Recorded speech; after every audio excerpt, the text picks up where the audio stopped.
I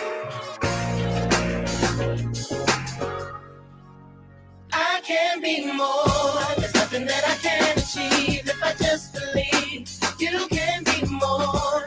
You can make every dream a reality. We can be more. Be more, be more.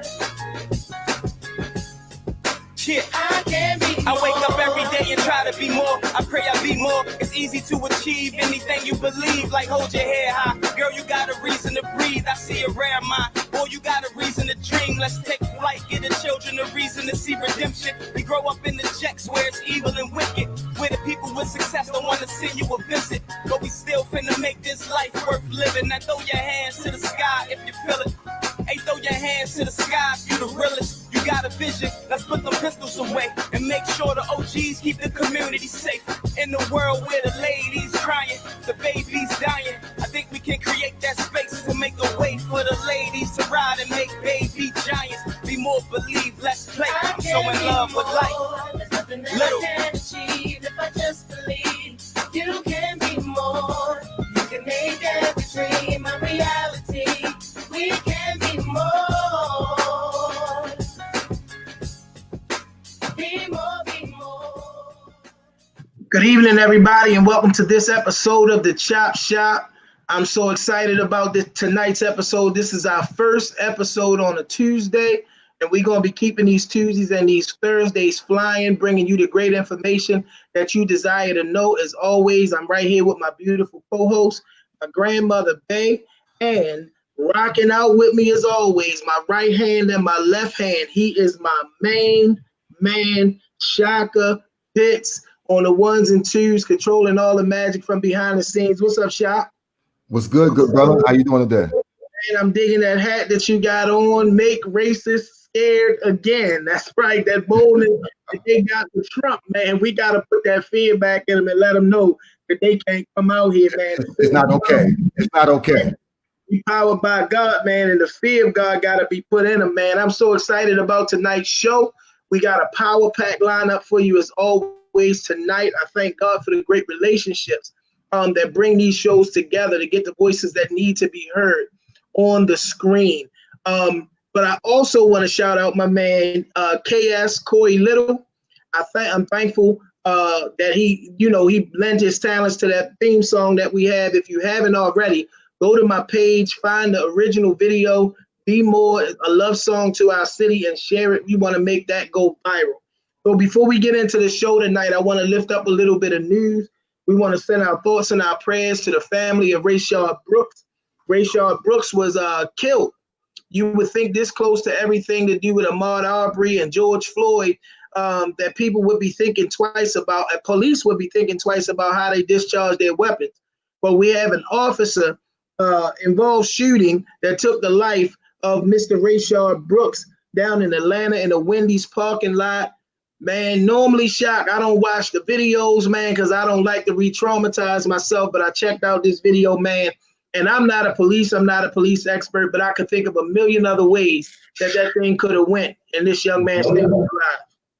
1,000,000,000%. And I said earlier on another show I was on that when I saw this video, and I was hesitant to watch the video, but I'm watching the videos.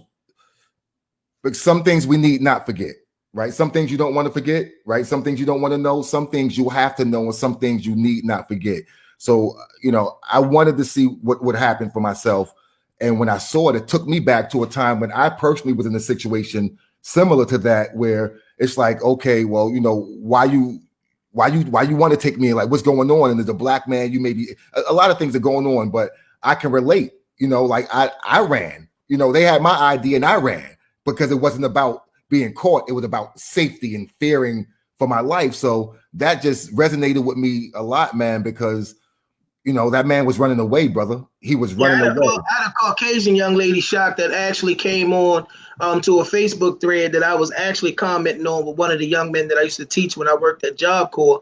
And she said if he had only let the police do their job. And I told her, I said, young lady, you have no idea, because you being a Caucasian woman do not know the trauma associated with the police trying to do their job. for a black man. Mhm. And so the police officer was fired. There was a Yes. resignation by the police chief of Miss Erica Shields. And man, people are starting to move a lot faster when it comes down to these instances. I don't know if they're trying to hush the crowd, but Atlanta has been in the uproar since George Floyd and is still in the uproar now. Right. Well, Atlanta, the sister down there doesn't seem to be playing. You know, she seemed to be serious about, you know, at least messaging and posturing that, you know, that they trying to do the right thing down there. But yeah, it's crazy. And the other guy, the other cop, he's on administrative leave, I believe. Yeah, they put the other officer on administrative relief. Man, So it's a crazy situation, man. And then the black sheriff to speak out and Well, say that he thinks that the officers did the right thing. Yeah. A brother named Alfonso Williams. He's defending the officers' use of lethal force against Rayshard. So yeah, that was on CNN. So I don't know what that's about. I don't really know what's. It's beyond black and white and gets to blue. We've seen that right here in Baltimore, but we do send our thoughts and our prayers out to the family of Rayshard Brooks. Yes, Moving sir. over to local news, updating our own police situation. We had some protesters that went down before the city council hearing on Friday night and painted defund police right there in front of City Hall and War Memorial. And the city council members responded with a vote that cut around $22 million from the police department's $550 million budget. Now, $22 million from $500 million, to me, you ain't making a whole bunch of noise. And they cut it from programs like the Mounted Police Unit and the Marine Police. And Police Commissioner Michael Harrison said that he's concerned that they're cutting too much too fast. Now, listen again, I'm not a budget expert, but I do know that $22 million out of $550 million still left you with $500 million. So I don't know where the too much too fast conversation comes from. We're going to stay tuned to this issue to continue to watch how it unfolds, Shot. Yeah, because I'm interested to know what happens, if you cutting it, where's it going now? What are we going to do with it? Now that's the question. That's the question. I saw my sister girl Catalina Bird, who's going to be an upcoming guest very soon. I saw her in the thread that she came online, and that was the question that I asked today. Because she's just, I need to know where the money is going, and that $22 million can do a lot, but it's still a lot more can be shaved from that gargantuan budget of BPD to do a lot of good in Baltimore. And finally, on a feel-good note, because we always like to wrap up the news with something positive, a young man by the name of Mo Gabba. I have been following this young man's life for a few years now. He's been a regular contributor on the 105.7 The Fan Show. He has shown up at Orioles games as well as Ravens games, and he is fighting cancer, man. He has been in a battle with cancer since he's been 9 months old, shown nothing but great courage. And today, the beautifully diverse community of Baltimore came out today to support him as he graduated 8th grade. From what I've read, what I've heard, and what I understand, he wasn't supposed to make it this long, but the fighter in him still continues to go. So we want to join and echo with everybody else and say, Mo strong. Man, keep on going, young man. Our prayers are with you. Our thoughts are with you. We love you, and we just want to see you to continue to defy the odds and beat everything that they say you can't do. Big shout out to Mo Gabba today. That's dope. All right, so before we move into our topic tonight, as always, we have a Black Business Spotlight. And last week, we ran the Black Business Spotlight, and I tried to do my best to talk about the business, but it's not mine. Plus, we have the time and the space, and what I want to begin to do is to bring the Black business people on the screen with us. So tonight, we're going to fix what we didn't do right last week, and we're going to bring our sister, the wonderful and talented Miss Candy Blue, the artist, onto the screen, and she's going to talk tonight about her business, Lip Service Cosmetics. Oh, okay. So I got Candy. No, I got Candy coming in right now. Okay. So Lip Service Cosmetics. Listen, you talking about vegan, lip wear, and she's expanded the business. There she is, Miss Candy Blue, the artist. Welcome to the Chop Shop. How you doing tonight, Candy? I am doing well. I'm so glad to be here. I'm so proud of you. Thank you for having me on the Chop Shop. Well, we're excited to have you here. Last week, we got a chance to try to do your business some justice, and I don't think I did that at all because, of course, I've never worn nor will I ever wear lipstick, and I don't know a lot about makeup. But most people know you for your music, but you are doing some major things in business. Talk to us about lip service. So, Lip Service is a completely vegan, plant-based cosmetic line. We focus on lip wear at the moment, and it is completely handmade, plant-based. We have mattes, glosses, and things like that. We run an amazing private label program, which we absolutely love, where we help entrepreneurs or young entrepreneurs in cosmetics get started on their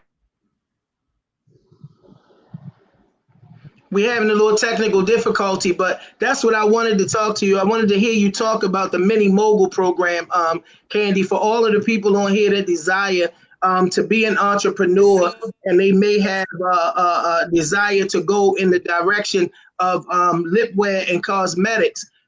Candy Blue has a program called the Mini Mogul Program.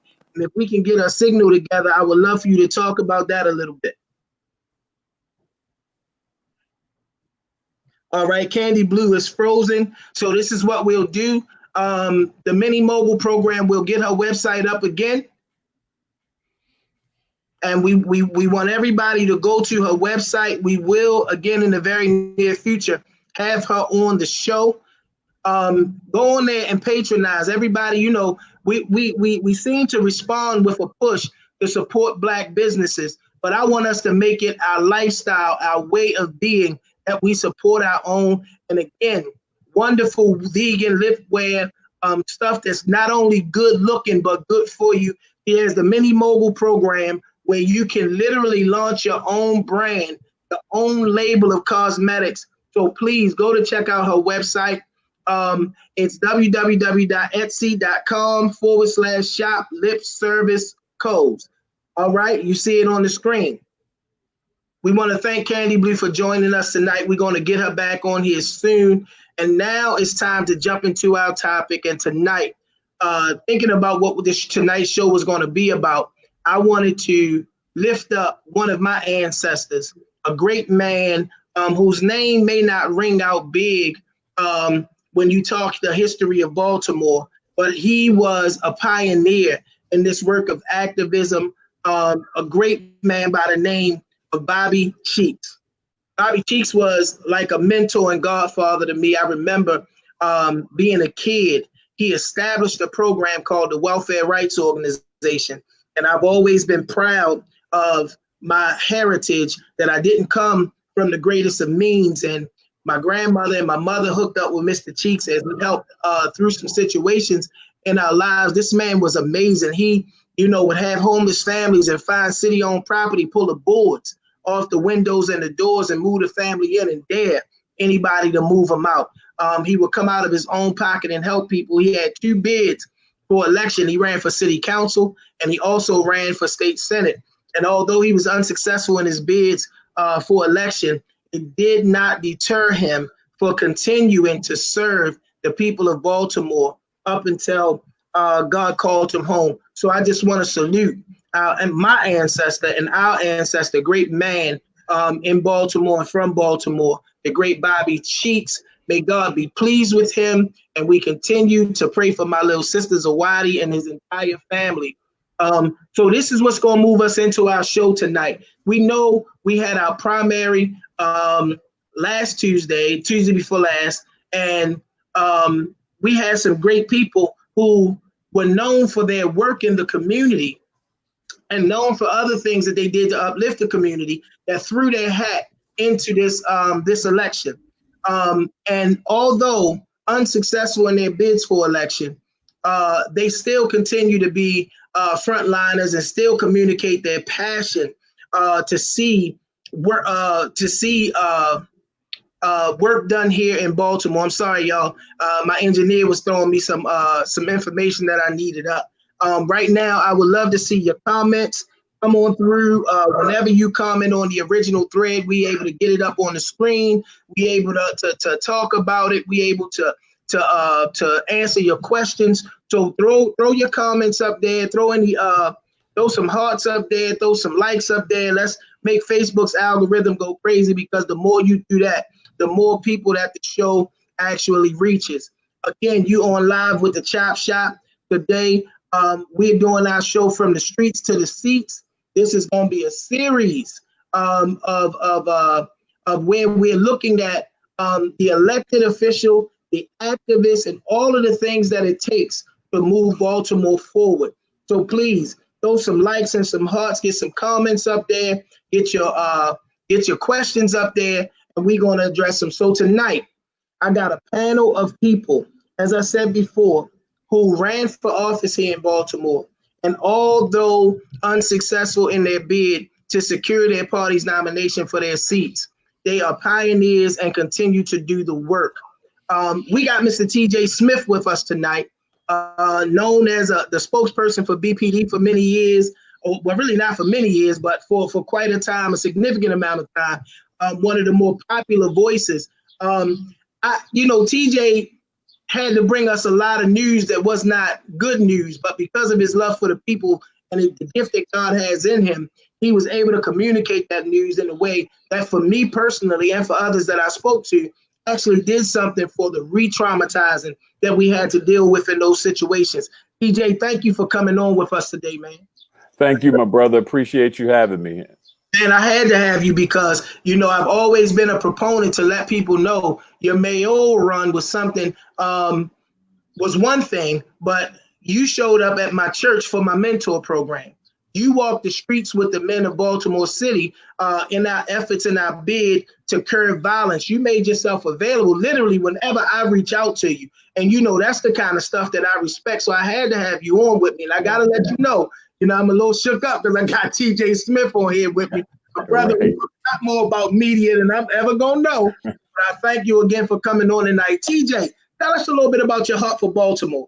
Well, I mean, again, it goes back years. And, before politics for me and the stuff that people don't see behind the or in front of the camera, we go back when we went to Excel Academy with all the violence that they had. And it's just sometimes just the right thing to do. And the right thing doesn't always have to be televised and social media. It's just what needs to be done. And, we look at what we do. And I couldn't just do the job. When I knew when I was taking over the job, I wasn't going to be able to just simply discuss the news, this tragedy. This is real life stuff that's going on. Sadly enough, like today, for instance, my day, I finally got myself a haircut. Finally, after 3 months, got myself a haircut because I ain't got the Marvin McKinstry going, but I got, got my haircut. But after that, I went to a viewing for a young man, a young lady I grew up with, my age, lost her oldest son to the violence in these streets just a week and a half ago. So go from a high of finally getting my haircut to a low of another person burying their child, and being in that chapel yet again of the funeral home that I've been in way too many times over the past number of years. Just it energizes you to want to do more. And that's what a lot of people were saying to me when I was there. The love goes deep. I mean, this is where I'm from. This is where my origins are. Most people, whether you continue to live here or you moved elsewhere now, the origins are still here. And if it doesn't break your heart for what we see on a regular basis, then you just don't have feelings. And that's, we know better days lie ahead, and we all have to do our part. Only one person can win any individual election, but that doesn't mean that the work stops.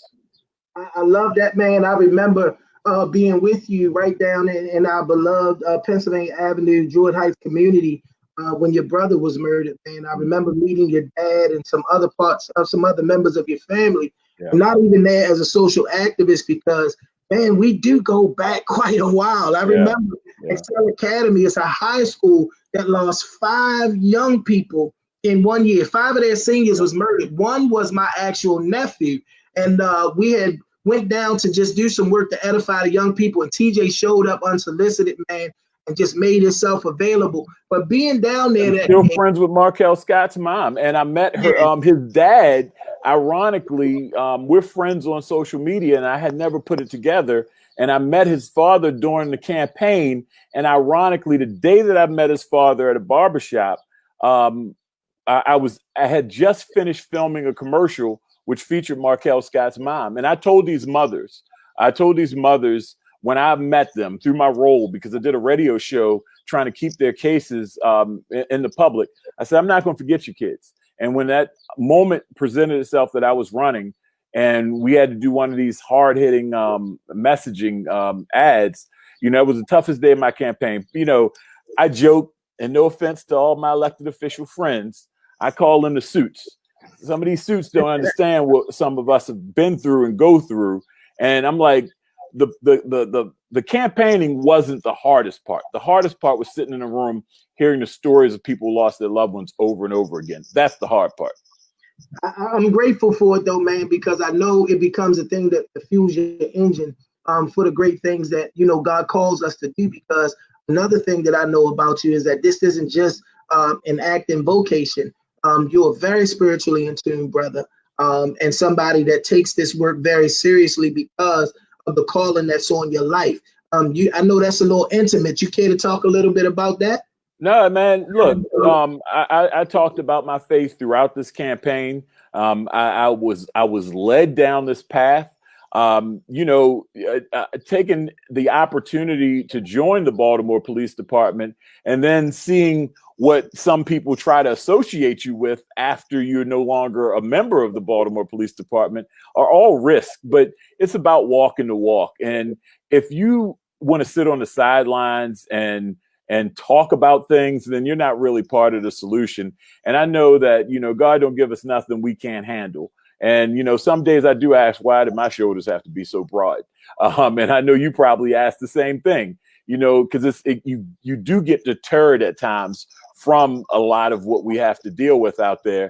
But, you know, it's faith, man. And I'm gonna be honest, and I'm gonna be real, and I'm gonna be vulnerable here. There are moments in time where I said, I wish I didn't care so much. That's a carefree lifestyle, to not care so much, because you can just disassociate yourself with everything and not even worry about it. But I couldn't, and I can't, and I still can't. And I definitely can relate to that, because there's been times when I just wanted to hang them up, man. We know, everybody knows, and I'm not ashamed of it, because so much growth has come out of it, and so many people who really cared about me showed who they really were. And it unveiled some enemies when I went through my viral moment and had my walk through the media.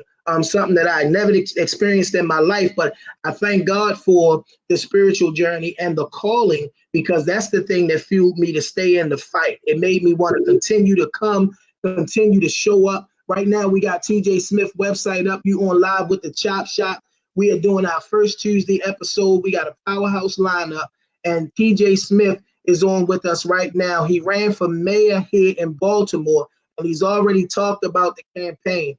TJ, I'm going to ask this question from Baltimore guy, right? I know a Baltimore guy because I'm a Baltimore guy. BPD spokesman, right? Which really puts your face and your name out there, to guy who went beyond even that job to show that you cared about your community, to a run for mayor in Baltimore City. For some, it don't make a lot of sense. I even asked we brothers and friends, so I'm gonna keep it real. TJ, what are you doing? What are you thinking? Why? Yeah. So now I get the chance to ask you, because I asked you in person. Now I get a chance to ask you on the show in front of a whole bunch of viewers that I see on the live right now. Talk to the people how that transition comes about. Well, first of all, big shout out to Grandma. I got to see her in the screen. The screen just flipped. A big shout out to Grandma. Look, it was one of these scenarios, man, where I did a lot of soul searching. where I would prayed on it, like I said, and I would wake up with pits in my stomach of saying no, pits in my stomach of saying yes, and then I got clarity. I just didn't have confidence in what direction we were headed in. I was tired. I'm still tired. I mean, I'm still tired of everything that's going on. And I'm not a politician. I'm not playing those political games. That's not my thing. You know, it's probably one of the reasons I lost, but I'm not one of those. It really was money, but I'm not playing those political games. You have to make some decisions that are sometimes not the most popular decisions, where you're not worried about your future in politics in elected office. And, you know, I felt like it was time to move on, you know, and it was time to really add a jolt to the system. We all get tired of hearing that same old, it's the establishment, it's this, it's that. We all get tired of hearing that. But in order to change it, somebody has to step up and change it. Now, don't get me wrong, it's not fun being a sacrificial lamb for that type of change, because it is difficult and it's a lot that's against you. I got to be in the room. I got to see a lot. I got to experience a lot. I got to shake my head and say, this is why Baltimore's so messed up. I got to do that. I got to see that. And it was a shame on a lot of levels, because it was some moments where I said, people don't really want to fix this town. And when I say people, not the voters, but some of the influencers don't want to fix this town. They're okay with it being where it is. And I'm like, man, you know what? So yeah, even throughout the process, I questioned myself, but I have zero regrets for doing it. I think I elevated the conversation. One of the things that I think I changed, and I'm not going to cast any shade on anybody right now, but it's something, again, it personally affected you, it personally affected me, it's personally affected too many. When some of the candidates were quantifying murders the way they were, we're going to get under 200 murders or I won't. What the hell are you talking about? Excuse me, Grandma, I apologize. I mean, keep it real, TJ. That's what this show is about. We talking about human life. And here's the irony. The commercial that we did, all of the people in that commercial, including myself, my brother was murdered 173. The other folks in that commercial, their family members were double-digit murders, 66, 44, etc. And you saying we get under 200 murders, that's basically saying, oh, if your child is dead or your family member is dead, stop quantifying life. Because what we're not counting in those numbers that we talk about every day are the survivors that have to go on every day with that pit in their stomach of a loss of life. So hopefully I was able to elevate the conversation that we need to value every life, not 200 lives or under 300 lives, every life. And we have to work towards a goal of 0 murders. And real quick, I'll get real dorky real quick with the numbers. If we saw the decreases from the 90s that New York, LA, and Washington, D.C. saw, we would have seen 40-something, 50-something murders over the last few years. They've had 80 to 90% reductions in their murders since the 90s to today, where we haven't seen that. And my point in saying that is, imagine if we had 40 or 50 murders in Baltimore. We'll be saying 0 is possible. Getting close to 0 is possible. But we look at it now like it's this insurmountable task, and that's low. Our expectations are so low, and we have to rebel against those low expectations. Thank you again, y'all. Y'all are on live now with the Chop Shop. I'm your host, Pastor Marvin McKinstry Jr., with my co-host right here, my babe, my grandmother. And I'm on with my man, TJ Smith. TJ, before we bring our other guest on, I have to ask the question. And this may be where your police hat and your politics hat and all of that stuff comes together. What is it that prevents Baltimore and Chicago from seeing, from your perspective, from seeing the kind of decreases and the decline that they've seen in murders? I have my own viewpoint on it, just like you, going from the guy that just loved the community, loved the streets, and wanted to help somebody, to being thrusted into a lot of those rooms myself and those conversations. I was like, wow. But just from you, from your perspective, and what you've done throughout your career and your bid for election, what is it? Why are we not seeing that kind of decline from your perspective? Now, I don't believe in gentrification. And you look at some areas like DC, and we know it's been gentrified. We look at New York, and parts of that have been gentrified. Harlem is pretty much unrecognizable. However, if you go to the communities in Baltimore and the South Side of Chicago, we all know, and you could go to those communities today, or you could go to those communities 20 years ago, and they're the same shape that they were in. And they've been in the same shape, persisted in the same shape that they've been in. And we don't believe in lifting people out of poverty. We think, the 1968 Civil Rights Act gave us freedom and gave us everything we need. No, it was just 15 years after that crack flooded these communities, and we jailed and over-jailed Black men who had separated them from their families after many had come home from Vietnam hooked on heroin. So that generation is our generation that we come out of, with fathers who, whether they got on drugs, whether they had trouble getting employment, whether they were in and out of jail, whatever the case might be, it broke up the family structure. And now we're trying to put the genie back in the bottle, and we're trying to over-program things where we aren't really getting to the root cause. Now, don't get me wrong. A lot of people position me during the campaign as like, you want to lock up everybody. No, I never said that. I don't believe in that.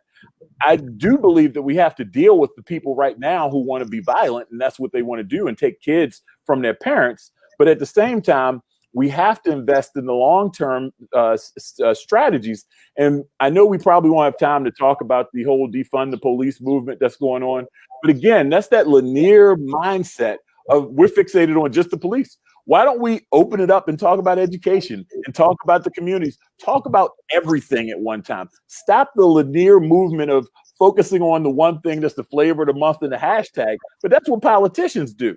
We have to focus on everything, because if the communities that currently don't have supermarkets and the kids are essentially going to school doped up, and they're doped up on bad food, the stuff that's in these foods, the chicken boxes, the sodas, the Doritos, they drinking and smoking and all this, and we think that they're going to just get better all of a sudden. No, we're fooling ourselves. So we have to look at this truly holistically. And I have to say this, you can get me on soapbox. The defund the police movement, I have my opinions on that, but we perpetuate it every single day. I just read an article about people complaining about the fireworks. They talking about calling the police. That's precisely the issue. We're calling the police on this. You don't want a situation like that to go bad. The squeegee situation. Why are we calling the police on the squeegee situation?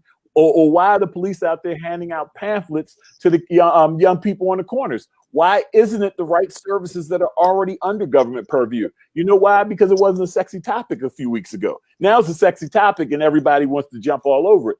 We have to think bigger. We have to think greater to address the deep-rooted concerns that are in the communities that they've always been in. The quote white L has always been the white L. That white L hasn't expanded, hasn't grown. The communities that have had the problems haven't changed from having a problem. They have had the problems for 20 years. When I left the BPD, I don't know if you remember this, I wrote this letter and I used, "Hey, you knuckleheads." Remember, "Hey, you knuckleheads, walking that avenue, we'll be through." And I went down a list of all of those streets. And the only places that have changed are where the towers once stood. Murphy Homes, Lafayette, Lexington.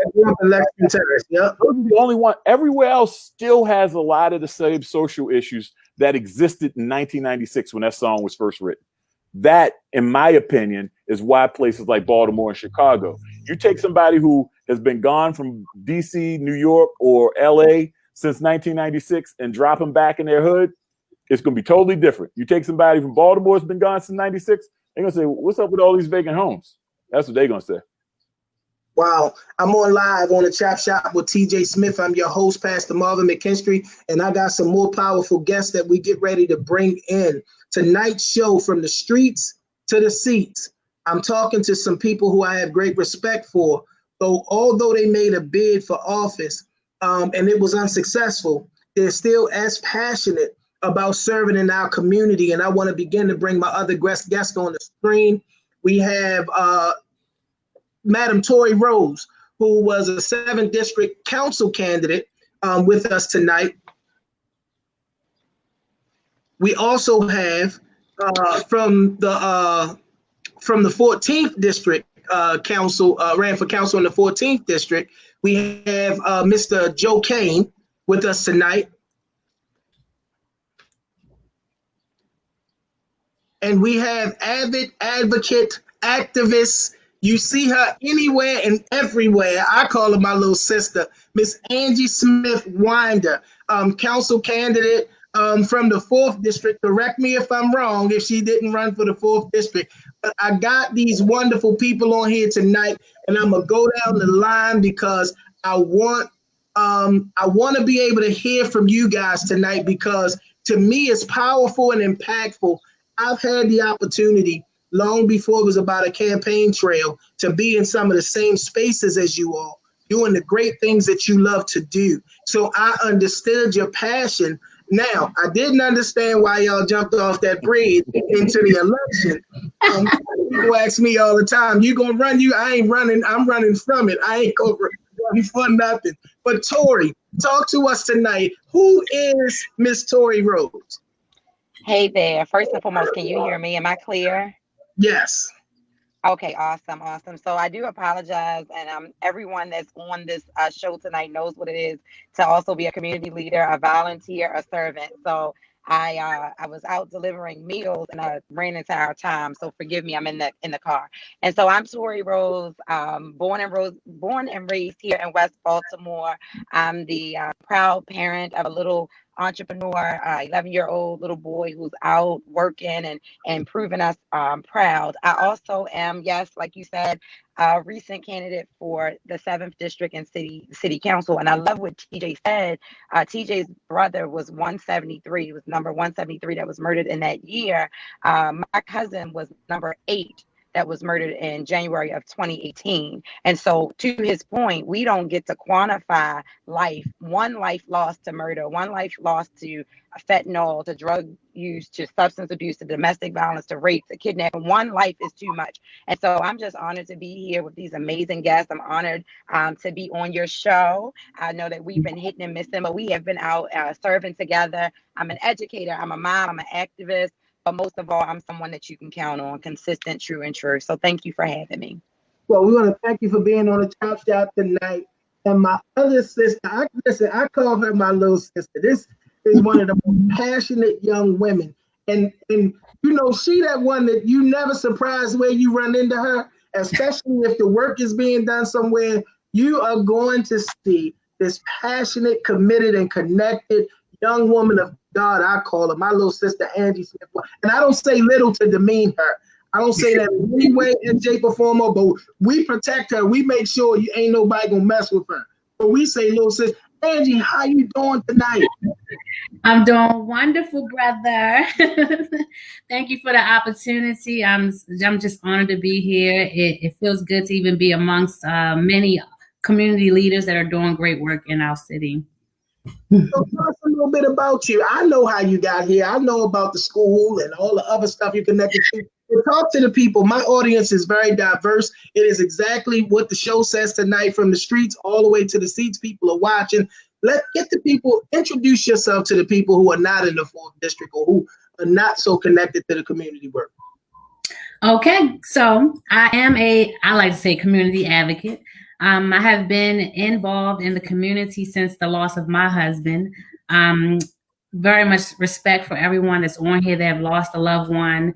I have just kind of wanted to push it forward to not just having my husband just be a number, a label. And we talk about that often. I lost my husband in 2003. In their books, he was 195, but to me, he had a name, he had a life, he had a legacy that I needed to continue to, put out there into the community about his life and what he lived for.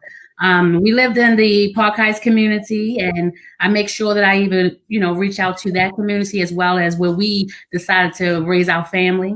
I am a former PTA president at Merville. I'm still invested there as the Merville Alumni Association board member. I have an organization, Restoring the Village Project, and what we do is just kind of building that bridge with all of the organizations and community leaders. And of course, as you stated, I made that run. I made that run to go for city council because I wanted to do more. I wanted to continue to be a voice, and I know that whether you're in the seat or you're not, I'm going to be here, and I tell people all the time, and even if they don't like it, I'm not going anywhere.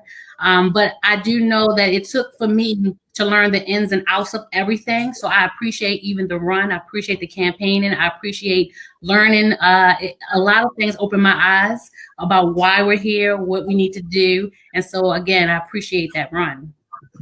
You're on a Chop Shop where we chop it up about everything Baltimore. And I'm bringing the voices in our community, in our city, that I have great respect for, no matter what show you see us on. That's the premise, to bring the real voices, but this larger than life, brother. And listen, when I feel small, you talking about a big brother, right? Another one of those, man. It got to the point to where I was running into Joe everywhere, because Joe is another one of those who are ultra passionate about the city of Baltimore. This work has given me some amazing relationships and given me connection to some great people. And I want to introduce to those who don't know, or as we say in the church, I want to introduce to some and present to others. My great brother in this work, a passionate man who loves the city of Baltimore, family man, Mr. Joe Kane. What's up, Joe? On? What's going on, Brother Marvin? What's going on, Grandma? I see you over there. Yeah, she famous, man. I'm excited to have you on tonight, Joe. I wanted to bring this perspective, and this conversation is going to shift and open up after these intros, where we are literally going to start talking about moving Baltimore forward from the perspective of some people who didn't necessarily get the seat, but have the heart and passion. And you've already heard TJ open it up. Talk to us tonight. Who is Mr. Joe Kane? Hey, what's up, everybody? So, yeah, I'm Joe Kane, born and raised over here in the Waverly, Edna Gardens, Lakeside community. Grew up in the neighborhood, went to Northern High School. After high school, I joined the Army. I spent some time in the Army, 1 year over in Iraq, and came back to Baltimore and was like, what happened? What happened to the city that I grew up in, where we had PAL centers, we had rec centers to go to. I came back with a family of my own. I had 4 kids in city schools. And so for me, the first thing I did when I came home is I got connected with people like D. Chase and Derek Compton and people like you, Kim, and others, and began organizing and really volunteering behind the scenes with you individuals, right? Figuring out what is my role in this whole scheme of things. So I was a PTO president of my children's school at Waverly. I joined my community association board as second vice president. I'm on PCAB. Volunteered with everything, Stand Up Baltimore. Just wanted to figure out what was my role in my community and how could I give back. So for me, over the last 10 years, being behind the scenes and just seeing like all the work in the manpower, woman power, all the energy we all been putting in behind the scenes, I felt like I couldn't wait no longer for anybody to fix this. I wanted to figure out how can I use that organizing skills and bring us together so we can impact change down City Hall and really bring all the pieces to the puzzles together. And so for me, I jumped out there, jumped off the bridge, and I was honored to meet Angie, and we go back since the school days, and then connected with Tori and seeing TJ on the trail. It was like, all of us that you have on here tonight, we all share one thing in common besides Baltimore. We've all lost somebody to the streets of Baltimore City. And that's not something that like we should walk around being proud of, that if you're from Baltimore, somebody in your family is going to lose their life in these streets. And so for me, having 4 kids, I couldn't sit on the sideline. I had to figure out what was my role and go out here and do something to really bring change to my city, to our city. So let me go ahead, because I see, and this is one of the things that I did know about Angie. I knew about Tori and I knew about TJ. I didn't know that you had that thing in common with all of us. Let me put it out there, right? Because I'm the pastor / community advocate. I don't even like that term either, Angie, activist, community advocate. And literally over the course of 2 years, with the work that I do with youth in Baltimore, I lost 24 young people, 22 to murder and 2 to fentanyl overdoses. TJ, we talking about moving Baltimore forward. You didn't get elected mayor.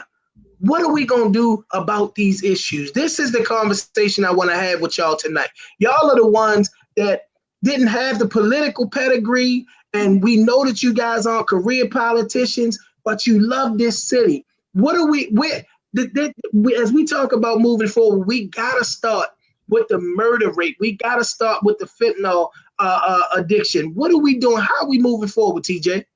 Well, we to go back to my first high school, Poly, we have to really go from theory to practice. And, and what that basically means is we have to get beyond the talk and actually put it into action.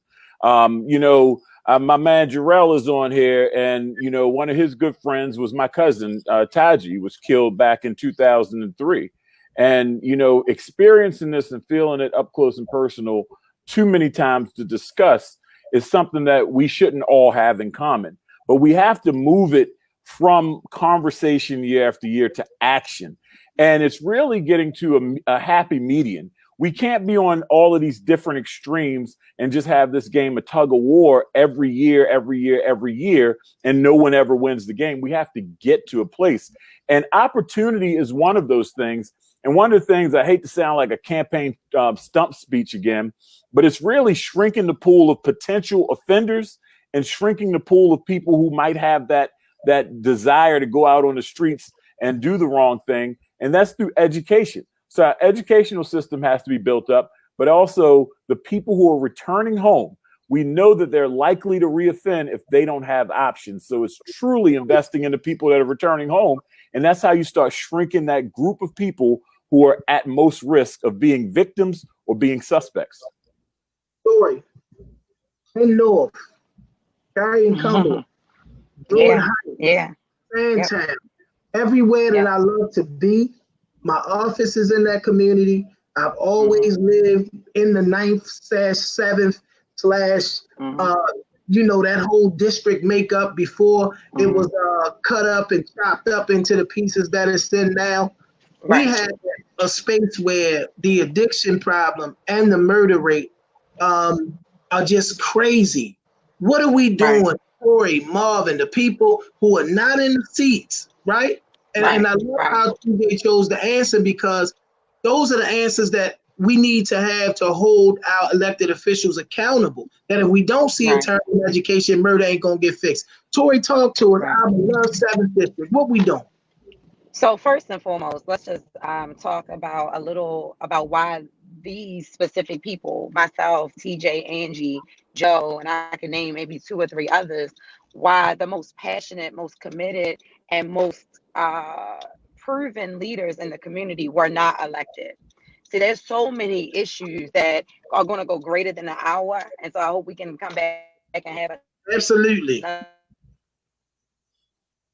the conversation, understanding the landscape of these specific communities. We are a threat to the infrastructure that has allowed the blight, the crime, the poverty, the racism, the extreme levels of murder. We are a threat to that system, because if we are honest, what we see manifesting in murder, what we see manifesting in the substance abuse and the drugs that are still here, and all of these things, these are not the root issues. These are the manifestations. And so what happens is there's no way you can take Angie, Joe, TJ, myself, you, and all of these others who have proven results, who can galvanize people, who can walk down in a community and pull 400 and 500 people out, and these people stand for change. And yet our democracy and our democratic system said that we were not the people to be elected. There's a greater issue. And so what do? We first start by speaking out and speaking up. I've watched some of the election results from previous elections, and people have lost. They weren't able to get elected, and then they fall back and they become silent. I'm challenging everyone on this call not to do that. We have to mean what we say and say what we mean. We have to hold City Hall accountable, but we also have to debunk. We want to talk about defunding the police. We need to defund and debunk the systematic racism and the oppression and the things that are in place in our city that are continuing a cycle that allows 12 and 13-year-old children to be shot, 14-year-old children to be shot, and we see it on the news and we forgot about it the next day. And I know people get angry when I talk about racism in our city, because we have a city that's predominantly Black-led, but that does not mean that there are not charters in place and systems in place that even in the Black community is being pushed by Black leaders that don't have the discernment or the anointing or the care or the love or the passion to put their agenda aside and push forward what the community needs. And so I've lost over 8 loved ones to gun violence. It was just that My cousin who was murdered at the corner of North and Penn, because he was raised in my household like a little brother, because the day he got murdered, I was called to verify and come and ID his body. I had to ride through North and Pennsylvania Avenue and see the people standing around his bloodstains. I called Angie Wanda that day and said, sis, I don't even know what to do. When you are a part of a fabric of a community that has been targeted to fail, that is being deliberately left out, and resources are being deliberately shifted because this is a war. It's not a war on drugs. It's a war on us. And I think it was TJ who was talked about the gentrification. Baltimore is a very wealthy city. It has been poorly managed, and there's so many dollars, millions of dollars that are coming to our city every year that are not being put in the appropriate place, because it is a business now to gentrify cities like Baltimore. So what do? We educate ourselves, we empower our communities, and we don't sit quietly when injustices are done. We debunk the system that is in place. Hey, Pastor, real quick, I just have to say, to follow up on what Tori said, if you go back and look at the war on drugs of the 1980s that over-incarcerated Black men and destroyed communities, we've gotten right now, apparently, right? Where we have the fentanyl and heroin epidemic and crisis. That crisis became a crisis when it bust out of the seams of the urban environments, right? And when those people that don't live in urban decay started overdosing at a rapid rate, billions upon billions of dollars in education and different things to stop it jumped in, right? And if you look at the fact that, and rightfully so, we actually decriminalize the if you call the police because you overdose. We decriminalized that a few years ago. So if you come to a call as a police officer where there's heroin on the table because somebody just OD'd, nobody's going to jail. Where our fathers were going to jail for that crack in the same circumstance 20, 30 years ago. And we haven't corrected that wrong. And I'm not, that's what needed to happen. But my point is, look at how we are having this conversation about fentanyl and opioids like it hasn't ever been a problem. It's always been a problem in Baltimore. But we're having the problem now, the conversation now, and our knowledge base is better now. You know why? Because they've pumped it up to us and made it an issue, unlike the 350 young Black men that are dying in our city every year. I spoke about this epidemic of gun violence on the campaign trail, about everyday press conferences for this coronavirus pandemic. It's absolutely necessary, but don't ignore the fact that 5 people were shot last night. We need to talk about that every day and make that a front page issue. And if we don't want it to be a front page issue, we have to make sure it isn't happening. We're going off on the president for not doing enough about coronavirus. It's the same concept here. If we ignore it, doesn't mean it's going to go away. Sorry for interrupting. No, great, man. You on live with the Chop Shop, and I have an amazing panel of guests tonight. I don't know. I might have to take Tori's advice, and you guys be my panel when it's time to talk about some of these issues. And not despite who actually got the seats, but to know that you guys have the level of expertise that you have, and even developed more while you were actually attempting to run for office, brings a perspective that bridges the gap between the community advocates that I know you guys have been, and the person that actually pushed for the seat. We got some comments on here tonight. We want you to keep them coming. Crystal Jackson Parker says it is purposeful to it is purposeful. The vacant houses, etc., meant to create blight, to clear the way for suburbia to move back in and buy up the property. We've heard some common themes on this show tonight, and one of them is gentrification. Where we see West Baltimore, when you drive through a variety of different areas in West Baltimore, and not to say it's not happening over East, but I do strongly believe it's a little more prevalent over West Baltimore, where entire blocks are not there anymore. An entire block of row houses. While we have a homeless problem, we need work for people. We have young people that need to be in programs learning a skill that can carry them through life because they already have a background issue. And what we're doing is we're demolishing communities. Joe Payne, this gentrification issue, man, Where are you? Where are we with this gentrification piece, brother? Yeah, I mean, first thing, we have to go back in history. We have to understand how we got here, right? And so I was doing some research last night and just thinking about this whole thing.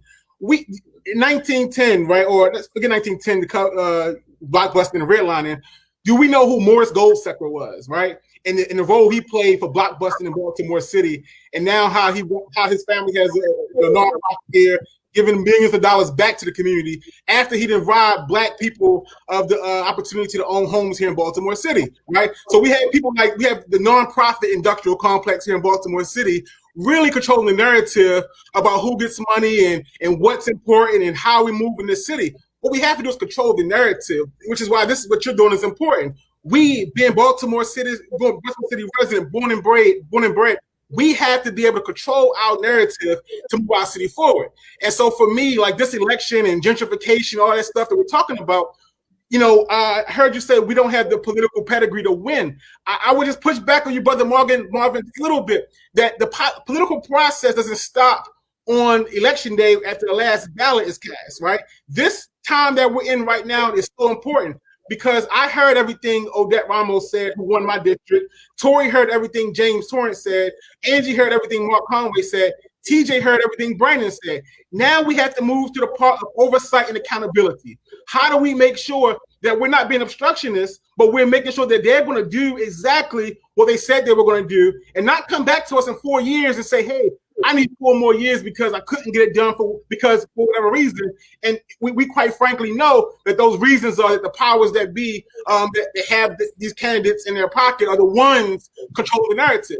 We have to take our power back here in Baltimore City, organize. I know in my district, there were at least 1,600 people that say, okay, Joe, we believe in this process that you're talking about. I need to continue to engage them so we can hold our electeds accountable to delivering what they said. Again, not to be obstructionist, but accountability and oversight, because you're not going to come back in 4 years asking for 4 more after you ain't done anything now.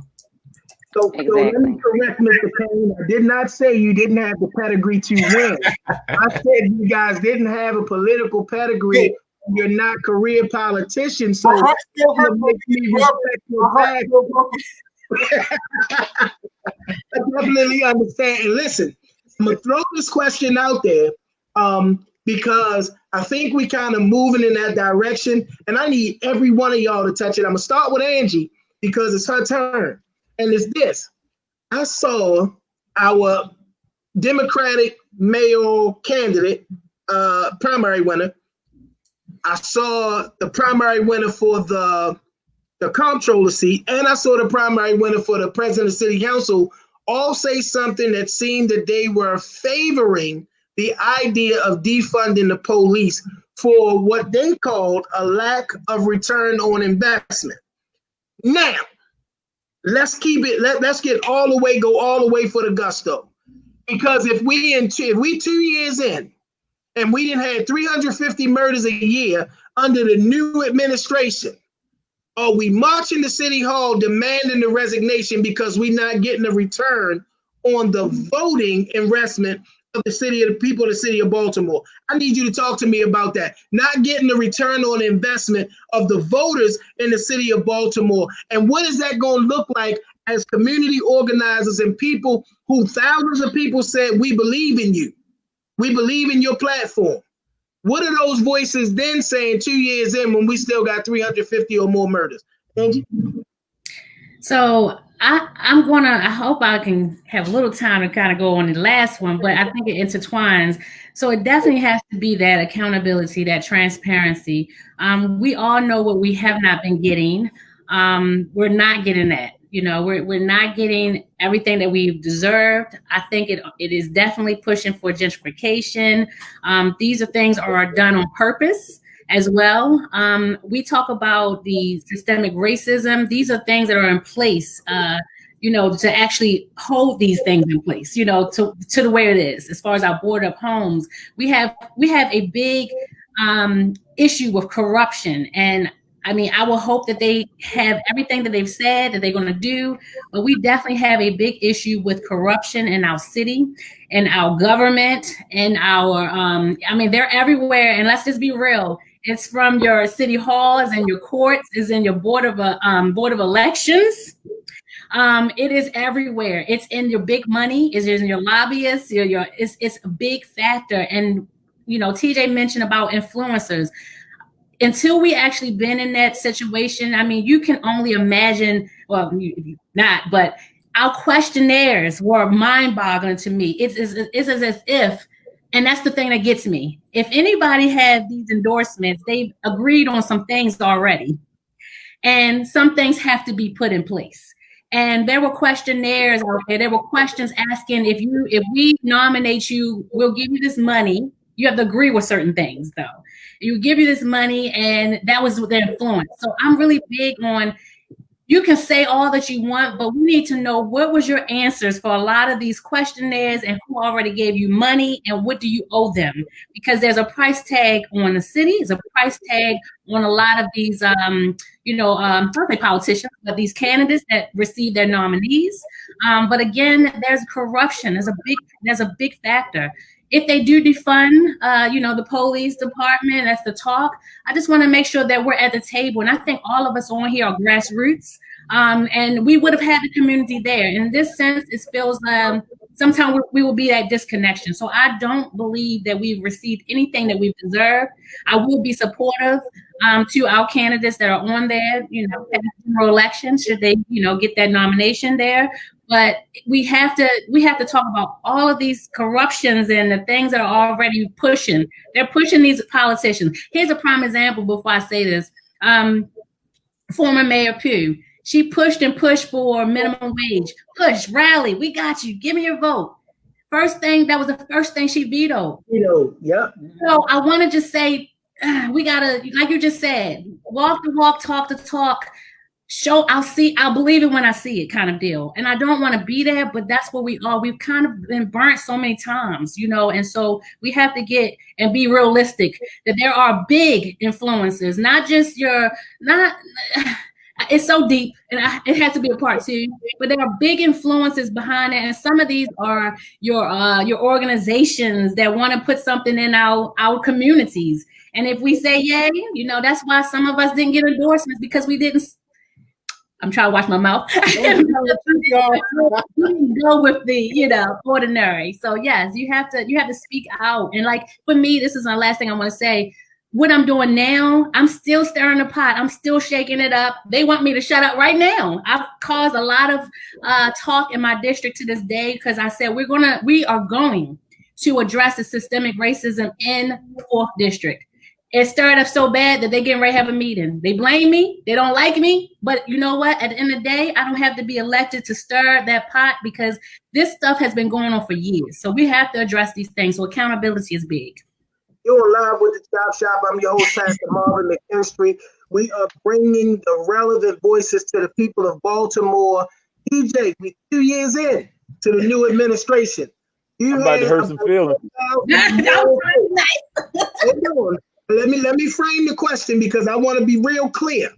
Mm-hmm. You had 10,000 or more folks that said, TJ, we believe in you enough to walk with you and follow you. We 2 years in, and I congratulate those that have been elected in the primary, that they still got some work to do in November. But for this audience, we gonna ask the real questions, because that song, we heard it all before. We done been there, done that.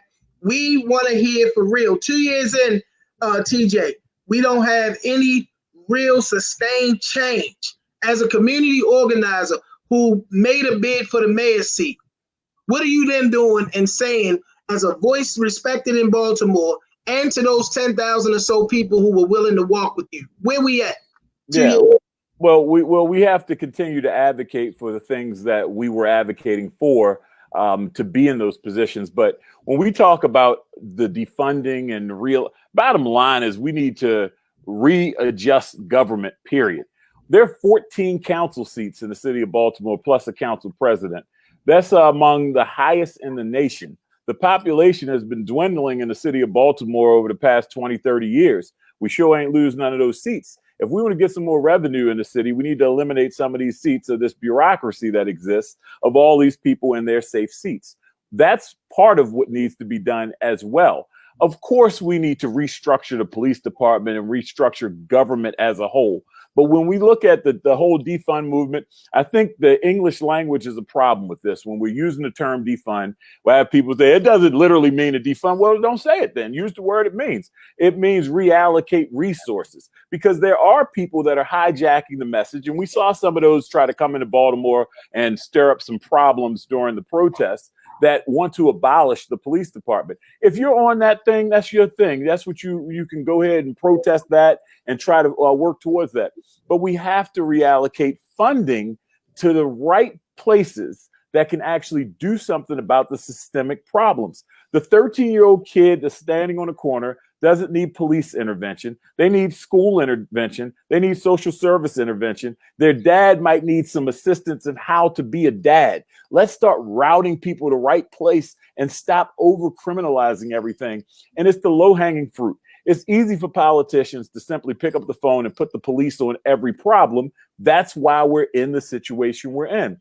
On my Facebook page, TJ Smith Baltimore, I actually just posted a couple of nights ago an op-ed that I wrote 2 years ago that said, we cannot police our way out of the problems we have in Baltimore. And that's not unique to Baltimore. That's across every country, city in America. We can't police our way out of it. And we have to stop thinking that we can do it. But one of the biggest problems I see is that we're dealing with people who get on these linear topics. It's the flavor of the month. It's the hashtag on social media. And that's what we focus on. We have to broaden the conversation and continue to really work towards substantive goals and stop focusing on whatever the hot topic is. We don't want to have the hot topic here. It'd be great for the hot topic to exist elsewhere. And we can say, well, this is how we avoided that from becoming a hot topic in Baltimore. So I think that's part of really where the conversation has to go, where everybody has to play their role. I mean, the people that got elected for a reason, and more people than not align with their message, or they got their flyer in the mail, one or the other, but they align with the messaging. So that's the message that's going to be pushed forward. That's the mandate that they have. So everything that we might have stood for might not come to fruition. And that's the consequence of election. And that's the role that we have to play. But it doesn't mean we have to stay silent about it or can't stop working towards it. Pastor Marvin, can I just say something with TJ? I just want to kind of just let everyone know we all did a great job. We had a pandemic. We had a mail-in ballot going on, election. And I want everyone to know that we did a great job. We weren't the ones that raised the most money. We weren't the ones that were able to send these mailers out. So we had to stop knocking on doors, So I just wanted to emphasize, not that you were saying it that way, but we really were doing a great job with the grassroots. And unfortunately, COVID-19 hit. And it affected anybody that was grassroots. That's right. That's just plain and simple. I was first place in the polls in March, right after the shutdown. I was number one. One day, and then it changed to June. I was like, oh gosh, I knew it was over at that point. Well, I fought until the very end, and I think that all of us are fighters, and all of us are going to continue to fight because it is personal for us, right? I think it's the difference between someone who wants a job and someone who has been doing the work and understands that this is greater than us individually, right? And so there's been a number of different comments and things popping up. I can't, my ADHD don't let me just kind of read everything all at one time. And so I want to address a couple of things that have been said. And I'm a historian. So I have a degree in political science. I have a degree in history and government. I'm one of those people who will be in the back of the party with a book open because that's who I am. So let's talk about the word defund. And I think TJ touched on it a little bit. The word defund means just that. It means to defund, to pull all funds, all resources so that that thing no longer will exist. And so what we currently see happening in the newly elected primary winners is a lot of 50 plan. And so if I don't care who don't like me or who's commenting what or who's saying whatever, let's call it what it is. Political powers that be learn to speak like politicians. So when you have voters, 30,000, 40,000, 50,000 voters, you don't know everybody's stance. You are not in a position to say something that may lose voters and votes for you when you still have a general election coming up in November. And so the word defund means defund. The word defund, or the phrase defund the police, comes from the Black Lives Movement. Black Lives Matter movement. In 2012, the goal of the Black Lives Matter movement was very clear, and one of the specific goals was to completely abolish police.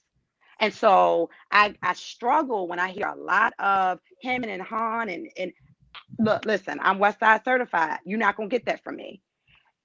Does the word defund police mean defund? Yep. Do people want to get rid of them? Yep. Are our current politicians playing it safe? Yep. Let's just call it what it is. In 2 years, our city is going to look exactly how it looks today in certain communities and certain areas, and especially in communities of color. If we don't have leaders that understand how to get to the root, if we don't have leaders who understand how to collaborate, if we don't have leaders who have a human capital mindset or a strategy mindset, we elect people on a system that has failed us for years. And we expect them through osmosis to have the resolution skills and the advocacy skills and the community skills that they didn't even show before they were elected. So I'm sorry, I had to jump in there because I am an angry Black woman. I have the right to be angry. I'm no longer hiding from that statement, because you know what? Anger is a real emotion. When I have an 11-year-old son I'm raising in public school in Baltimore City, who lives in West Baltimore, who says to me, "Mommy, I don't want to be extinct." Damn right, I'm angry.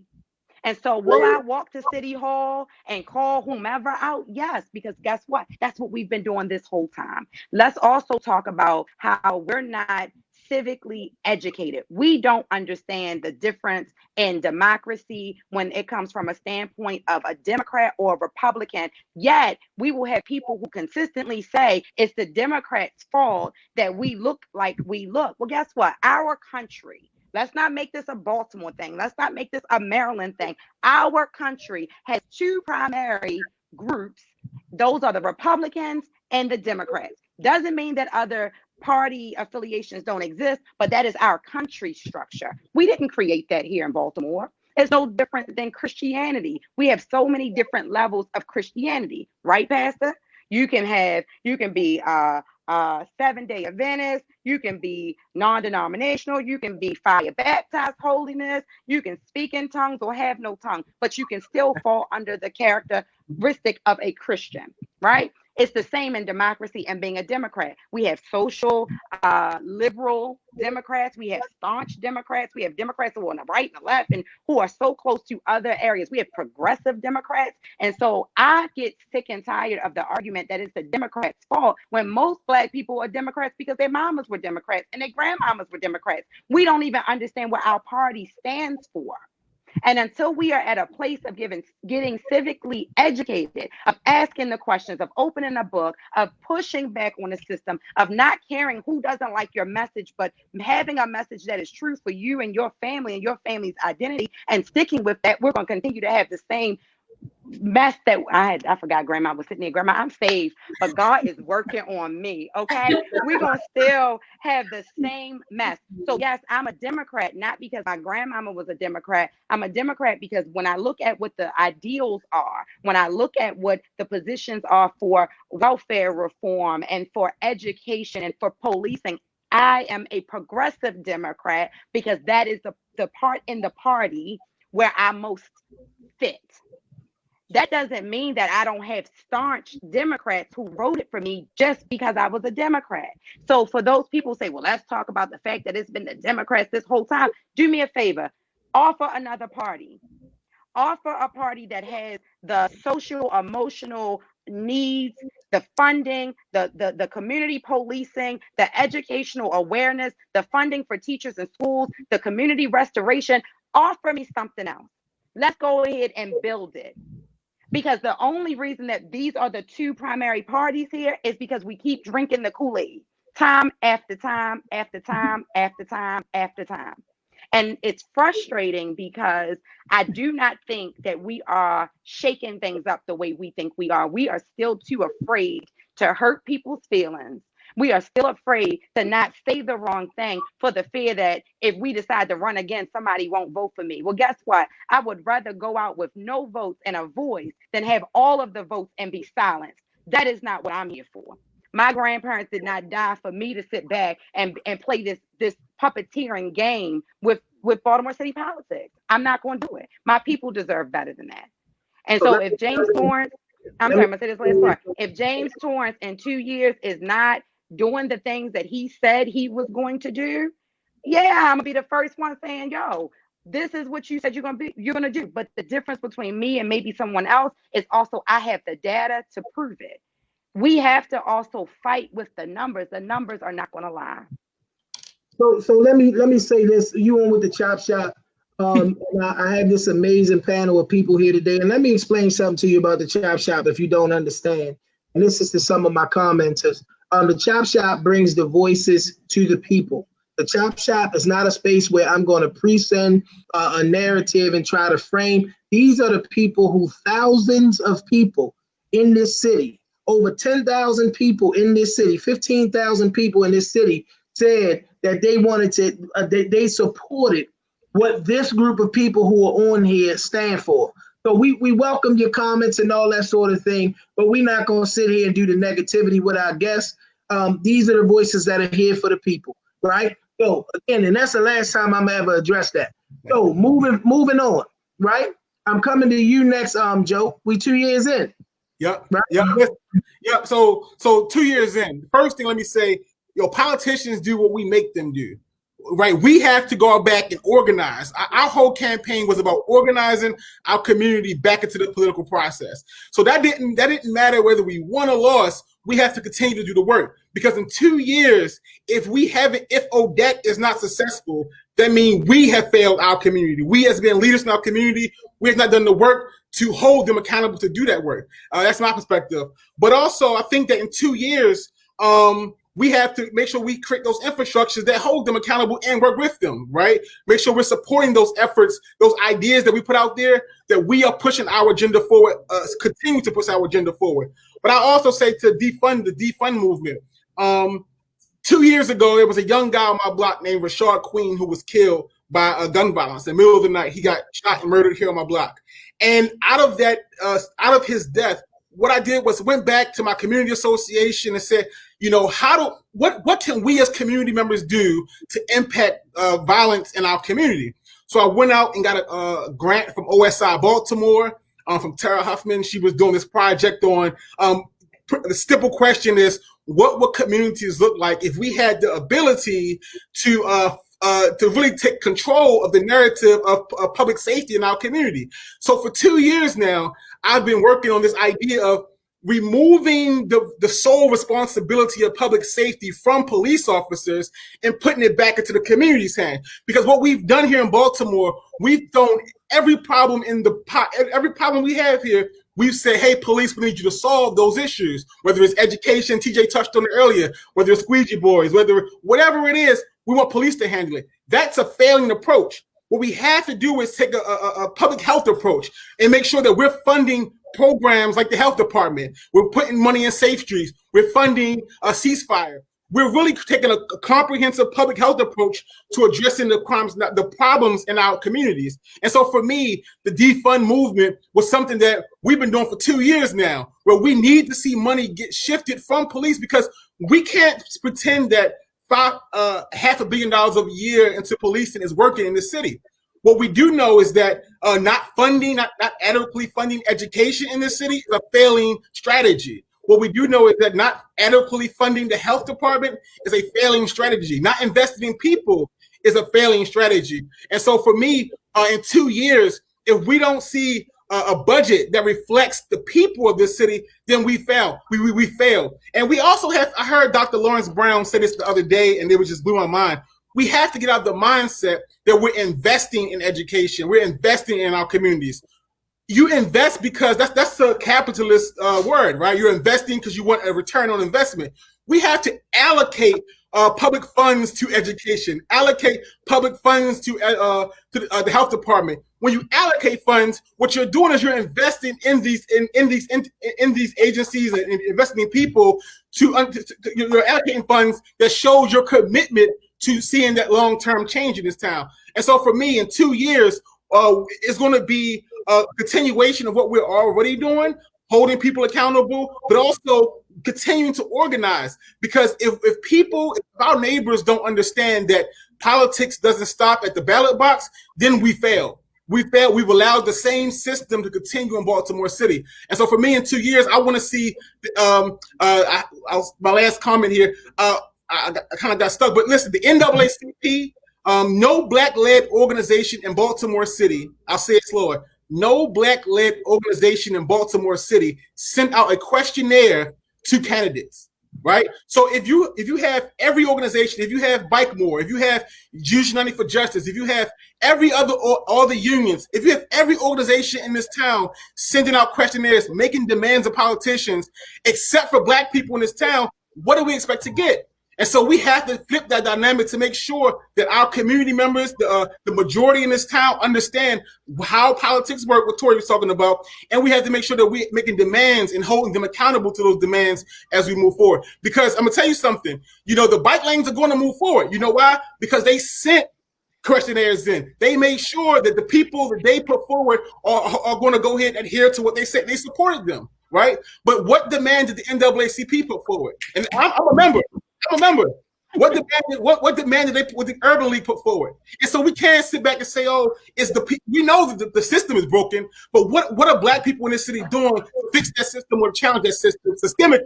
Because it is not going to take me, TJ, Angie, and Tori standing out here screaming. It's going to take us addressing those systemic issues to make that long-term change you want to see here in Baltimore. Exactly. Can I just add something really quick to what Joe just said? He dropped the mic. I shouldn't have to pick it back up, but he dropped the mic. Can I just also say this for the community leaders who are following and watching the show?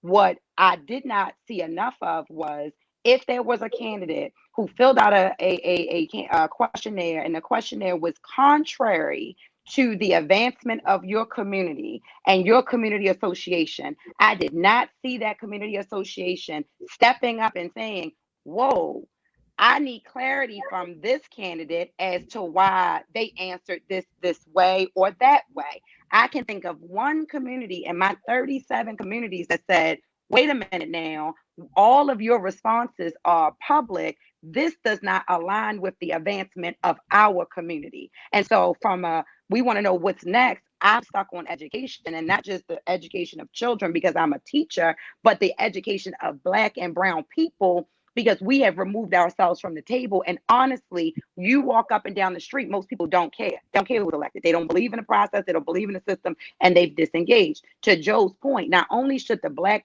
organizations have sent in their own surveys and questionnaires to the candidates, but the community association should have then read through the other questionnaires from other special interest groups and said, well, if you are agreeing to do this with them, how does this alter what we have? It's contrary to what we need. That's right.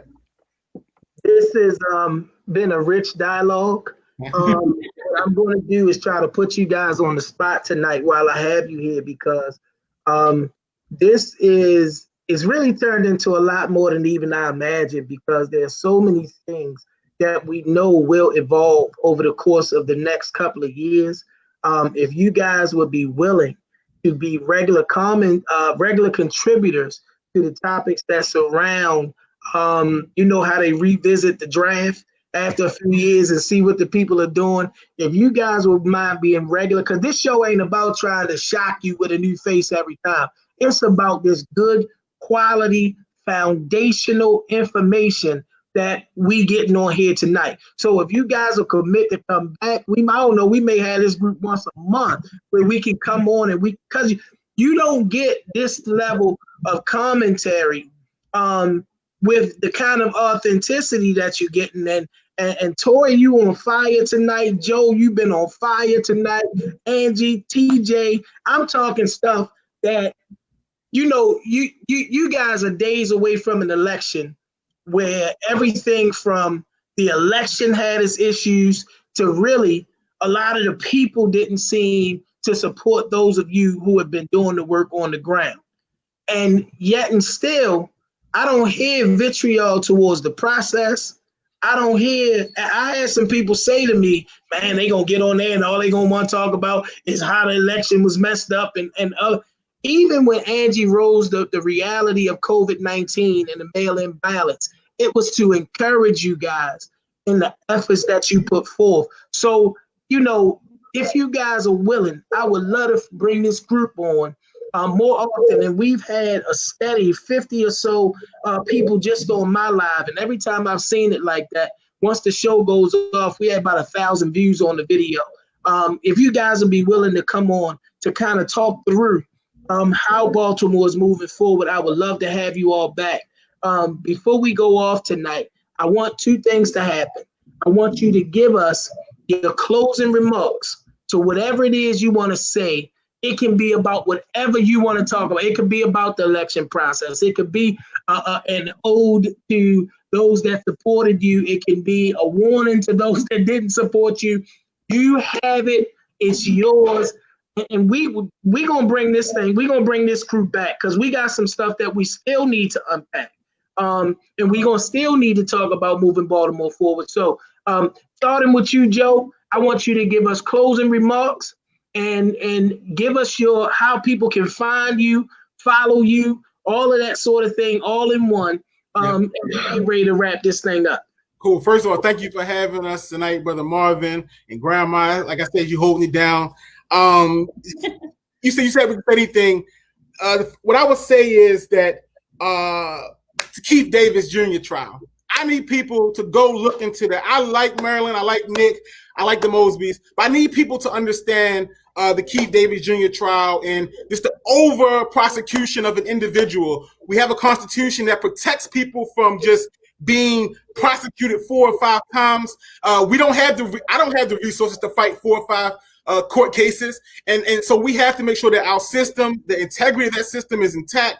I would challenge people to go check out that trial, that case, and just say free Keith Davis Jr. But also, as I leave here, I would say what somebody said, what are we already doing?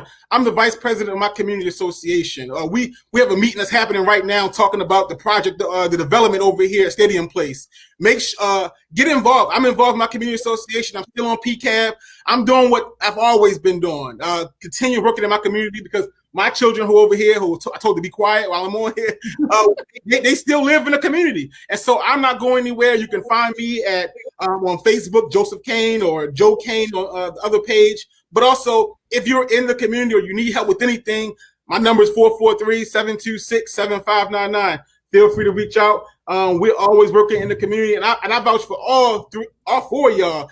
People I am honored to share a frame with this evening because I know the work you all have put in and will continue to put in while others who dropped in are going to leave. And so I respect all of you all and thank you all for having us this evening. Angie, come on, talk to me, sis. Okay, so first, hi, Grandma. I missed that part. But she's like, thank you, Brother Marvin, for this platform, for allowing us. I most definitely would be interested in doing it regularly, whatever time or place you want to do this, once a month or whatever. I'm all about education. I don't want to just tell people just vote, and vote for this and vote for that. I want people to know where to go, how to find it. And so that is my job. That is something that I continue to do, is continue to stay involved. As Joe was even mentioning, because I wanted to address that question, is that I'm going to stay involved. I'm going to stay in the community. I'm going to stay. I think education has been a missing part of this entire process. And so I want to make sure that I even utilize my platform to let people know what they can find. I also can be reached at angiewinder.com. I'm on every social media outlet. I have my own radio show that is going to be going on right after this. And we do a lot of just talking about things that are uncomfortable. But in fact, if we want to see some change, we have to make it uncomfortable. We have to be uncomfortable, and we have to talk about all of these things. I want to also just say, in this climate that we're in right now, I hope I have another minute. In this climate that we're in right now, spiritually, I have to speak this. In March, my whole life changed, and I know everybody's life changed. but utilize this time. God shifted this atmosphere for some reason. It was not either our time during this particular getting into office, but he wants to use us in a mighty way, use our mouth, use our bodies, our expertise. And I want to make sure that I just encourage everyone on here to continue to link up, continue to build, continue to organize. There's strength in numbers. So again, angiewinder.com, and my phone number, email, and social media is all on my website. So thanks again for this platform. I gotta say that I was pleasantly surprised because we've been in the space to do the work together, but I never really had a chance to hear you speak to the issues. And you speak with a passion that cannot be mistaken. Miss Tori Rose, it's been a pleasure tonight. Can you give us some final thoughts as we get ready to wrap up the show? Most certainly. This quote, I'm big on the art of war, so I'm going to read this quote. It says, "The art of war is of vital importance to the state. It is a matter of life and death, a road either to safety or to ruin. Hence, it is a subject of inquiry which can on no account be neglected." And so, as a history lover, but also a lover of my city, a single mother who decided to raise her child here, because I am the product of Baltimore City. So everything great that people see, I give glory to God and I give glory to my city, because it raised me and groomed me to be the person I am today. We have no choice but to call attention to these issues. I want to give encouragement to any woman who is watching, who may have a political interest. Sis, do it. Go big, don't go home. I think the most hurtful thing for me was to find out as a woman, as a Black woman in a city of 600,000 other people, that there were forces in place that didn't want to see me at the table. That made me want to fight the fight even harder. You understand? And we have a responsibility to fight even harder, to press in for the generations that are to come. Hopefully everyone on this call, everyone watching, and everyone who will watch this will find some fire to get up and do their part. I want to give a shout out to Kwesi and Fume. I want to say that I value him and I appreciate him. And throughout this process, he has been helping me. Mentorship is so important, especially when we are in a system that doesn't always work for your favor. I value him. Kwesi stayed out of the election, out of the race. He didn't endorse anyone. So if you saw anybody using his image, it wasn't true. He is a man to be modeled after. He is a leader to be duplicated. And to any leader that is on, it's not an endorsement of him as his candidacy, but of a person. Anybody listening, if you are not doing something that is duplicatable, you're not living a big enough life. You should be duplicating yourself in your community. You should be setting forth other leaders in process. You should be grooming and mentoring other people. Every one of us has served on a PTA. I was a PTA vice president for my son's school. Duplicate that. Get off of self. Take a step back and look at us, because without all of us, we're not going to make it, and our children's children won't have anything to inherit. You can follow me on Instagram at Tori Rose the Connector. I still have my elect_Tori_Rose page on Instagram, and on Facebook, anything Tori Rose, TORIROSE. If it's positive, it's me. If it's negative, it's somebody else. All right. Thank you. Thank you for having me on the show. Thank you for coming. I'm gonna give my thanks at the end. We about to land this plane, my brother. Man, I've put some miles on these streets with you, and I really appreciate who you are as a contributor to our community. How you've chosen to stay and let your impact be felt. We know that opportunity is great for everybody that's on this panel, but you stand and continue to fight for Baltimore. TJ, give us some closing remarks and tell us how we keep up with you. Yeah, so to echo Tori, like, we all have to know our place and know our role. And I often say this to people: what are you good at? Everybody doesn't have money. Everyone doesn't have influence, so to speak. Everyone's not an athlete, but you're good at something. And we have to share that goodness with other people. And when the schools call and say we're having a career day, or like Angie and I participated in a Donuts with Dad Day that was packed over at Leith Walk several months ago. We bump into each other at different events, way before any politics came into play. You have to be there. The walks that we do, it's not always about, and I used to say it on my lives all the time, it's not about who isn't here, it's about who is here. And it's sometimes a bigger show is strength in numbers. And some of the people that come out, and Torrey Smith is one of the guys who jumped on. And I remember he texted me the first time I had done a live out there. He said, "Where is it? I want to be involved." And again, sometimes it's about just being present. And the being present can just really energize some people who feel hopeless. And we have to all just simply do our part. And all of our parts are going to be different. I'm not a PTA president. And that's a different part and a different role. I'm also not a pastor, even though I thought about it once or twice before. But again, we have to all do what we're good at and use our platforms and our influence for good to continue to bring the message. It doesn't have to be divisive. I don't like being a divisive person, but you can continue to push that message, because at the end of the day, we all want the same thing. We might have a different route of getting there. And it's just like being in a relationship. For those of us fellas with your lady, maybe she said, "Go this way." I'm going this way. We're going to get to the same spot. At the end of the day, you kiss and make up because y'all are at the same spot. And we all want to get there, which is we want to see less dead Black men in our city, less dead people, period. We want to see more opportunity for people in our city. We want to see a better educational opportunity and equity for people in our city. We all want the same thing, just different routes of getting there. People can keep up with me if they truly want to. TJ Smith Baltimore on Facebook and Instagram and LinkedIn, and TJ Smith Bmore on Twitter. And again, don't let the Twitter big thumb hardcore punks that don't say nothing in person influence you. Be a real influencer by being on the street. I'm serious. I'm a non-politician. I'm not in that game. All these people that talk slick on social media, I know I bump into them in person. They ain't got that slick talk to say when they're out there in person. So I ain't with all that drama. Let's do the work, and y'all can go ahead. I'm sipping my wine and I sip my tea with y'all drama with that, because that's not me. Let's get the job done. Appreciate you, Pastor Marvin. And I want to say this real quick as we close. Through adversity, Marvin, you spoke on it early on. You went through a moment in time, and that was not a moment that I was going to turn my back on you, brother, because we all go through moments of adversity and we grow from it.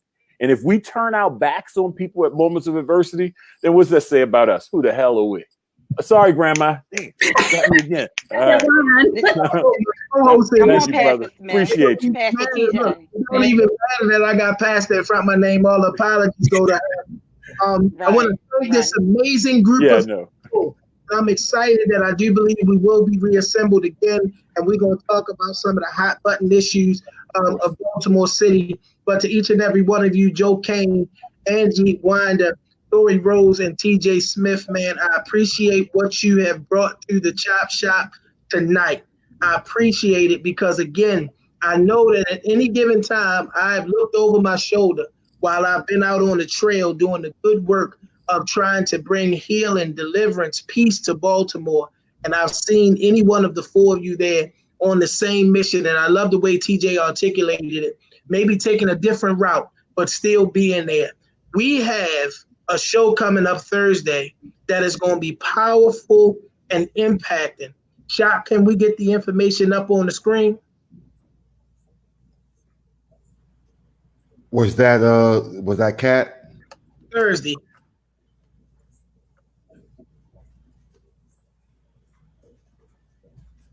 Give me a second. Again, was that the Cat? Was that the Cat one?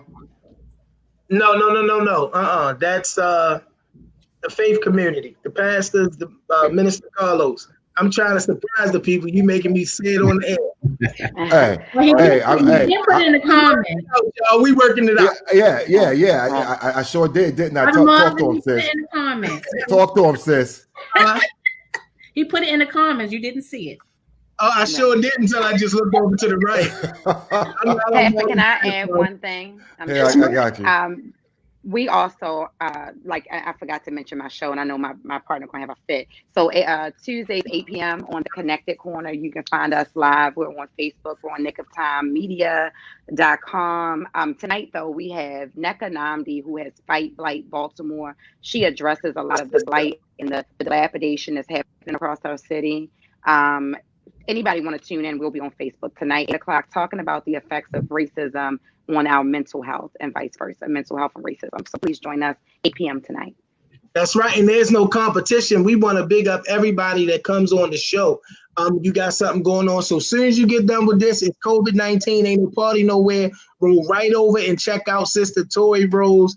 And she's got my sister, Neka. And listen, she don't play. She gonna bring that fire. I'm gonna have on here in a little while. We ready with that beautiful bean footage shot? You leaving me? You leaving me? So this coming Thursday, Chop Shop is going to be having a show that's going to talk about the violence in our community and the faith community. And I got three powerful, heavy hitters who's going to be on this dialogue. We got Rashad Singletary, elder in the church, community advocate, brother that worked years with Safe Streets, I think about 7 to 8 years now. And he did a workshop called Homicide in the Church. We have the Honorable Minister, Student Minister Carlos Muhammad of Muhammad Mosque number 6. He's Minister Farrakhan's representative here in Baltimore. And we know that the men of the NOI, boots on the ground. Then we got my brother, Pastor Antoine Burton, pastor of Changing Lives Ministries, who's going to be with us. And we have an add-on. We all know that we had to deal with the tragic murder of our sister from Gospel Grace over this past week. She's been a fixture on Morgan State University radio for years now. And somebody tragically took her life. So we have added to that panel Bishop Dwayne Johnson, who for years himself was a program director and on-air personality. He's the pastor of Speak to My Heart Ministry. I don't know if we got the commercial up, Shock, but if we don't have a commercial, we're going to go ahead and run the commercial on our Facebook. It's immediately following the show. I want to thank my guest again. I got to give thanks to my main man. He's my right hand and my left hand, Shaka Pitts, who makes the magic happen behind the scenes. He's controlling everything. I like to say because he calls himself first generation hip hop, and he is the founder of the peace movement through rap music, the Pit Fights Battle Rap League here in Baltimore. And of course, one over here, my wonderful co-host, who always sits here and rides out with me through the show. She has some opinions tonight. I'm gonna have to put on the head now on my grandmother, the love of my life. So the word of God says this in Proverbs, the 3rd chapter, verses 5 and 6. Trust in the Lord with all your heart and lean not into your own understanding. In all your ways acknowledge him, and he shall direct your paths.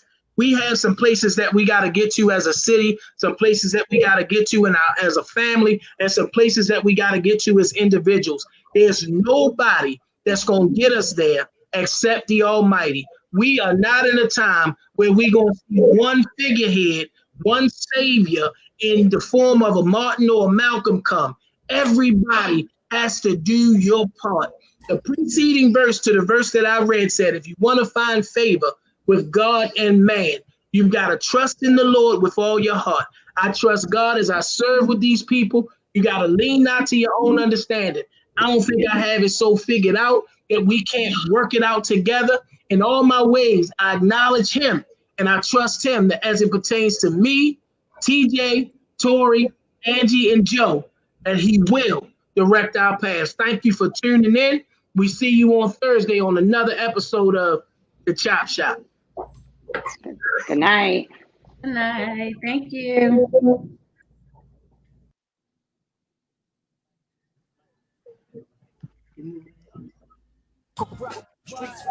thugs. We keep voting for mayor, but that ain't doing enough. Police keep kicking away, murdering daughters and sons. Another robbery listed up in a Baltimore Sun. I got the Bible on my nightstand, close proximity. Quit to say my prayers if I'm feeling weird energy. Keep a close circumference, no squares or isosceles. Honestly, I am here to fulfill God's prophecy. Police keep trying me, government got their eye on me, just living my life. I'm not a menace to society, honestly, I could be anything that I said I could be. Being a good influence in all of the kids' knowledge.